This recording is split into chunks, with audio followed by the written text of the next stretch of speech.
מתי זה מתחיל? עכשיו. גם אותי. אתם מכירים את זה שביום הולדת נוסעים, אחרי זה שעתיים מגיעים לאיזה צימר בצפון או בדרום, מקבלים כוס תה ונכנסים לחדר כי בוחרים ביום הולדת לעשות מסאז', רפלקסולוגיה.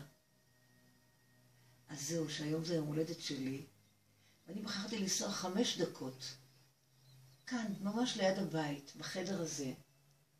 ואת זו שעושה את המסאז' אני מכירה, אז אני גם יכולה להפקיד את הגוף שלי כאן על המיטה הזאת, וככה אני נראית חצי מסטולית, עם רפלקסולוגיה, וכוס תה, ואהבה.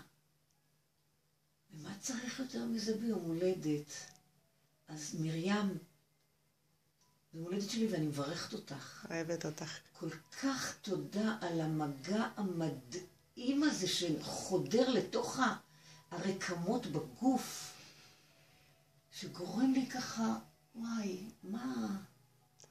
רק להגיד תודה לבורא עולם שמפגיש אותנו עם האנשים הנכונים, ברגע הנכון, יבורך החדר הזה, תבורכנה הידיים האלה, בשפע, בהצלחה.